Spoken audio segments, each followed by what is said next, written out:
ciudadanos. Ojo, un 7 de junio, Día de la Bandera. Y yo decía, hay que ir hoy a votar por nuestro país. Pero ¿cuál va a ser la trascendencia? Para analizar el tema hemos invitado esta mañana al presidente de la Cámara de Comercio y Producción de La Libertad, el señor Fernando Guerra. Él se encuentra con nosotros y con él vamos a conversar respecto a esta coyuntura.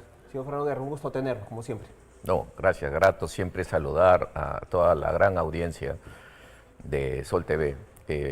Hoy estamos y comenzamos, creo yo, una gran fiesta. Es la fiesta que te permite la democracia al ciudadano de a pie comenzar a participar, y hoy es cuando sí tenemos el poder de poder influenciar y tomar las decisiones más importantes, y si no, la decisión más importante para nuestro país, ¿no? Efectivamente, al margen de la crisis política que hemos vivido en todos estos años, hay que destacar la estabilidad económica, ¿no? Hemos mantenido y que somos admirados por todo el mundo, como en el país donde se saca presidentes, donde se cierra el Congreso, la economía marcha, pero ya llega un punto en que ya estiras tanto la cuerda que al momento se va a romper. Y yo decía que el Perú no aguanta 5 años más de una crisis política porque la economía ya se está viendo afectada, señor Guerra. Es correcto. Además, dato mata relato, amigo trujillano. El Perú los últimos años ha venido manteniendo un nivel de crecimiento, no el ideal, pero sí ha venido creciendo por encima de muchos países en Latinoamérica. El modelo económico en nuestro país sí ha funcionado. Lo que no ha funcionado y no hemos podido hacer un desarrollo económico, que es lo que reclama el ciudadano de pie con justicia, es básicamente el resultado de la gestión del Estado. Porque con esa riqueza que se ha logrado, basado en el crecimiento, basado en la gran inversión del sector privado, en la apuesta, ¿sabías tú, Carlos, que en el año 2025, el año pasado, se rompieron récords de inversión por parte del privado, a pesar de la inestabilidad política y la no claridad de cómo se está dando? La minería como la agroindustria están siendo las dos economías tractores que están de alguna forma traccionando el tema de nuestra economía. Entonces, los recursos existen. Lo que todavía no hemos encontrado, y menos aún en los últimos 5 años del actual gobierno, es la capacidad de poder hacer que esos recursos que con mucho esfuerzo se están logrando termine en buenas obras, termine en aulas, termine en buenos hospitales, mejores servicios para el ciudadano. Pero ¿qué ha sucedido? Hoy tenemos 73.000 millones de soles de esas utilidades que con mucho esfuerzo muchos peruanos lo hemos aportado en obras paralizadas, la mayoría por corrupción y la mayoría por no saber y tener la capacidad de poder ejercerlo. Además, tenemos toda una corriente por lo cual el Estado, ni los últimos 5 años y todavía más, que no se está atendiendo, que son las economías ilegales, que por cierto también están causando un gran daño a nuestro país. Necesitamos hoy nosotros tenemos la capacidad, hoy nosotros tenemos el poder de elegir a ese candidato o a esa candidata que tenga y que asuma el liderazgo firme para que sepa redistribuir la riqueza que hoy nuestro país sí está produciendo. Hay que recuperar la disciplina, diría yo. Hay que recuperar la disciplina para poder derrotar la delincuencia, hay que recuperar la disciplina para poder generar recursos, la estabilidad económica. Hay que recuperar mucho que hemos perdido en este tiempo, pero se necesita un líder o una lideresa. Se necesita, correcto, ¿no? A una persona que sepa llevar las riendas del país. Ya no estamos para ensayos. No podemos perderlo. En tu comentario inicial has dicho algo muy cierto. No solamente lo tienen claro los economistas, también nosotros los empresarios y el ciudadano de pie tienen que entender que por más resiliencia que se habla sobre la economía nuestra, de nuestro país, no podemos soportar 5 años más como los últimos. ¿Por qué? Porque se está permitiendo que nuestra materia prima y nuestro potencial, tanto en la minería como en otros, se esté degradando, se esté explotando y el país no está obteniendo nada. Por un lado, la inestabilidad de la inseguridad social está haciendo que el emprendimiento esté retrocediendo. La inseguridad con la extorsión y con las compañías ilegales está haciendo que de alguna forma también la inversión importante no se dé. Pero a pesar de eso existen, y por eso que necesitamos un liderazgo firme, necesitamos orden para comenzar a crecer. Hay más de 63.000 millones de dólares listos para invertirse en los próximos 5 años a nivel de minería, Carlos. Que esa sería una gran oportunidad. Si nos ordenamos bien y asumimos un liderazgo con disciplina, como lo dices tú, podemos comenzar a recuperar todo eso que el Estado viene perdiendo los últimos 5 años a nivel de la informalidad y las economías ilegales. Y eso podría hacer que nosotros como país podamos crecer por encima del 4 o 5%. Lo dijo el equipo técnico de una candidatura, y es cierto, se puede hacer, pero con voluntad, con capacidad técnica. Y es ahí donde nosotros, el ciudadano de a pie, igual que nosotros los empresarios, tenemos que hacer un análisis sesudo de las propuestas que se hicieron. No del mensaje que quizá nuestros oídos quieran escuchar, y para no ir a votar con la pasión o con la emoción de la venganza, del que no me agrada, de racismo o algo por el estilo. Sí, seguro muchos peruanos hoy no han recibido eso, de eso que se viene logrando como beneficio o como rentabilidad económica que ha obtenido y sigue obteniendo en nuestro país.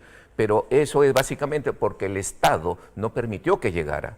Y nomás pensemos quién estuvo a cargo de los últimos 5 años en nuestro país, y es por eso que no llegó, pero seguimos creciendo, y la única forma de que podemos ahora hacer una redistribución es eligiendo al equipo más capaz, el más competente, y que de alguna forma sea empático con las urgencias de nuestro país, ¿no? Yo quiero incidir en un punto que usted ha remarcado, pero yo quiero que quede muy bien claro esta mañana. Nada va a funcionar en el país, no vamos a lograr crecimiento económico, no vamos a lograr estabilidad si es que no logramos vencer la criminalidad organizada, que golpea al gran empresario, pero también al pequeño, al emprendedor, al que pone su bodeguita, al que vende menú, el que pone su bodega. O sea, todos ellos están pues viéndose afectados, tienen que pagar cupos a una o dos bandas. Entonces, reitero, allí tiene que ponerse pues mano dura, comenzar a dar normas, leyes, tomar decisiones clarísimas desde el primer día. Acá el nuevo presidente o nueva presidenta no va a tener la luna de miel, no va a tener sus 100 primeros días como se estira, no, hay que darle 100 primeros días para que recién empecemos a ver resultados. No, acá hay que hacer que desde su primer mensaje de nación, desde el día 21 de julio, vamos a tener que verlo ya en la cancha, ¿no? Sí, por supuesto. No hay tiempo. Y acá no es negociable. Por quien vote yo y los demás, definitivamente no es una carta blanca para el candidato o la candidata, sino definitivamente hay que tomar acciones inmediatas. Hay que tomar acciones inmediatas para comenzar a ordenar las cosas y comenzar a seguir creciendo. Ya no podernos darnos el lujo de tener 50 ministros en 12 meses, iniciando un gobierno cuando nosotros en este momento necesitamos estabilidad. Necesitamos estabilidad y tener claridad, no tener 4 o 6 ministros del Interior en menos de un año, cuando lo principal que está, y que a pesar de los 5 años que han pasado, lo que está exigiendo el país es seguridad. Y nunca hemos tenido hasta el momento un liderazgo claro, permanente, ni del presidente y tampoco del ministro del Interior. Por eso es que es importante que apostemos por la estabilidad, aportemos por el compromiso y por la seriedad y la capacidad de gestión del nuevo equipo que lidere nuestro Estado, ¿no? Ahora, esta estabilidad va a empezar desde que se reconozcan los resultados.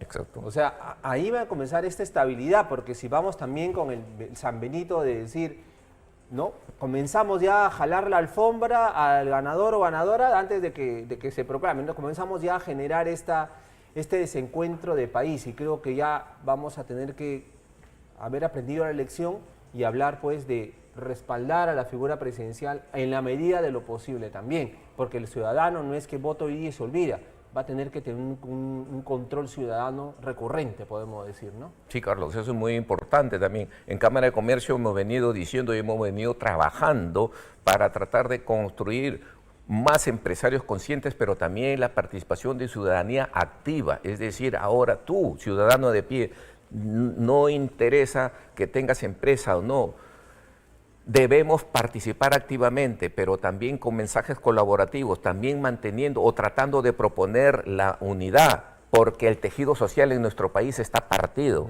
De cada 10 peruanos, 8 no confían en el otro peruano. Tenemos que empezar con nosotros, pero también basados en una visión que vaya orientada a lograr el crecimiento de nuestro país, que vaya orientada a lograr que podamos ser esa voz que salga a la calle o se pronuncie, pero que sea escuchada y respetada por el Estado. Eso se logra con coherencia, teniendo claro, no venganza, no agravio, sino teniendo claro lo que queremos para nuestro país. Y eso sí es muy importante. Es ahí cuando lograremos la verdadera estabilidad y es ahí donde lograremos el primer punto de partida importante para lo que queremos para nuestro país, desarrollo económico, ¿no? Yo quiero regresar al punto anterior en el sentido de, usted maneja las cifras. ¿Cuántas empresas pequeñas, medianas, grandes, micro, han cerrado en los últimos años? Y yo quiero dar ese dato para que el televidente vea que esto no es lejano a usted, amigo, no es lejano el hecho del cupo, la extorsión, no, es muy cercano. ¿Por qué? Porque cuando se cierra una empresa, se cierra un pequeño negocio, primero, si es un emprendimiento, la familia se queda sin el recurso adicional que necesita. Y si finalmente trabaja para una empresa, se queda sin chamba, se queda sin trabajo porque simplemente la empresa cierra o tiene que disminuir porque tiene que disminuir trabajadores porque tiene que pagar el cupo. Entonces, ¿a cuánto ha afectado, para verlo en cifra, para sentirlo, reitero, mucho más cerca del tema, este tema de la extorsión y la extorsión y todo? Sí, mira, lamentablemente el impacto mayor, 95-98% es para el pequeño empresario. Para la pyme, para aquella pequeña bodega, que seguro hoy está sosteniendo, inclusive muchos de ellos, ante la incapacidad de poder actuar o de ser defendidos, ante la capacidad operativa de que puedan, ya han normalizado la extorsión dentro de sus costos, pero muchos de ellos, como lo dices, Carlos, cierto, ha tenido que cerrar. Según cifras de COMEX, en estudios que se hicieron al cierre de 2024, que se publicaron a mediados de 2025, en La Libertad, solo en La Libertad habían cerrado más de 6.000 pequeños negocios. Nosotros creemos que la cifra es mayor, pero recuerden que muchos de ellos no denuncian o no se reportan, pero formalmente más de 6.000. Tener en cuenta también que hay una cifra importante que dejó la formalidad ante esos costos, dejó la formalidad para irse al lado informal y tratar de alguna forma de capear ese temporal. Entonces, ese impacto también es negativo para el país, ese impacto también es negativo para el desarrollo también de ese sector importante de pymes, porque le restringieron y le prohibieron poder seguir creciendo. Ahora, muchos de ellos subsisten. Esa es la triste realidad, señores, que tenemos y que esperemos con el nuevo gobierno cambie. Señor Fernando Guerra, su último mensaje antes ya de ir a sufragar, antes de que los electores tal vez vayan ya a sus centros de votación. ¿Cuál es su último mensaje? Al trujillano, al norteño, al peruano. Nosotros los empresarios también somos ciudadanos. También sentimos lo que le sucede a mi trabajador, también nos afecta a nosotros. Nosotros de alguna forma estamos tratando de aportar siempre para que vayamos creciendo juntos. En Cámara de Comercio decimos que nadie es mejor que todos unidos. Hoy deberíamos dar ese ejemplo, todos los ciudadanos, todos los peruanos, vayamos y cumplamos con este deber que tenemos, cívico, pero a la vez también gran oportunidad que nos da la democracia, porque nosotros, recuerden, nosotros somos los que ponemos a nuestros gobernantes, de los cuales vas a hablar de ellos los próximos 5 años, pero dependiendo de la responsabilidad que hoy asumes. Deberíamos ir con la inteligencia, con la información y con la capacidad suficiente de apostar por el hecho de que nuestro país debería seguir creciendo, que nuestro país debería poner un corte, un orden para poder salir adelante superando la inseguridad y poder pasar a la siguiente etapa que está muy próxima a lo que es el desarrollo económico. Pero hoy dejemos la emoción negativa y vayamos a disfrutar de esta fiesta democrática en el Perú. Hoy nos tocó, pero hagámoslo con la capacidad, la solvencia suficiente para tomar una muy buena decisión. Estamos apostando y no estamos votando, perdón, por ningún nombre, ni por una persona. Nuestro voto va a definir el destino de nuestro país y el futuro de nuestros hijos. Ojo con eso. Efectivamente. Pero vayamos todos a votar. Efectivamente, señor Fernando Guerra, le agradezco muchísimo. A ustedes por la grata invitación. Muchísimas gracias. Vamos efectivamente a votar con entusiasmo para salvar a nuestro país, para hacer que siga creciendo. Pausa, volvemos.